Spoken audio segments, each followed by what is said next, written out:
So I want to speak to this, and I want to talk about solutions. And this is why we're together on this morning, is to talk about solutions. I think conversations are great. I think having understanding is great. I think having the sons of Issachar who knew the times and what to do. But then there were the men of Zebulun, and the men of Zebulun, it says they were equipped for battle, and they knew how to hold ranks, and they knew how to get things done. And that's you. It's not just ideas. It's not just, hey, we've got an idea, maybe we can put this to work. You're actually getting things done every single day. Not only successes in the hundreds of people and young men, but the thousands. And the three of you right here, you represent that. So I wanted to speak first, Pastor Michael, with you about, and just give me some background. In particular, we're talking education. Give me some of the success things that have happened when you really begin to tackle this, and what are some of the obstacles?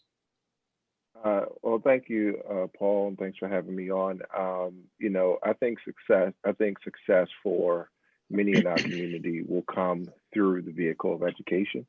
Yeah. Education saved my life.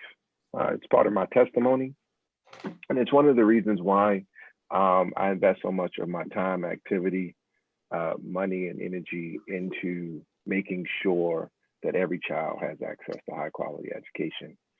And so for me, my journey around that was really one day, a guy I didn't know asked to have a meeting with me to see if there would be interest if I would host a meeting among clergy to have a discussion about education in West Baltimore, and in Baltimore in particular.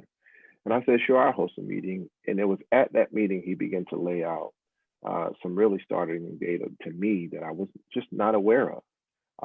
The lack of opportunity, how children of color are disproportionately affected dramatically, and particularly young men. And so that really pricked my heart. I immediately jumped in to engage. I joined his board of his organization. At the time, it was called Maryland Can, which led me to be a part of the national organization of 50 Can, which is an advocacy organization, a research organization, one of the largest in the country, by the way. Yeah. And so that work continued, which then led our church to make a decision to provide an educational opportunity for our community.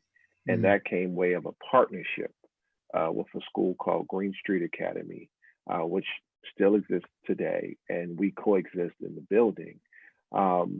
And serving on that board and serving on the State Board of Ed, learning policy and the laws that restrict people from having access to high quality education options that parents should have, and all parents should have, that every child should have access to that sort of thing, regardless of their zip code or skin color, Yeah, so forth come and on. so on. And all of that information and all of that experience has actually led me to start the first ever charter network in Baltimore City. Wow. That is run from an African American, from a Black man. And so we launched that a couple of years ago. It's called Life Prep. And we are this close to reimagining education in West Baltimore. We're taking on some of the lowest performing schools in West Baltimore with a specific focus on science, technology, engineering, arts, and math, and business, because these are the tools that kids are going to need in the world that they're going to live in. And so we want to use that education platform to provide those skills to children and to families. But also our motto has a different kick to it, because whatever we do for the child, we also want to do for the parent, and we want to do for the community. So it's whole child, whole parent, whole child, whole community, whole school model. And what would happen really if our schools were true and real community platforms for everybody that lived there? It would really change a lot. It would change everything. Yeah. And I think, that's why I wanted to talk about this and highlight what you're doing, because people need to hear about this. We're hearing a lot of things and a lot of great conversations that I've been hearing, particularly over the last couple of weeks. But we've been involved in, if you will, advocacy for young men for 42 years.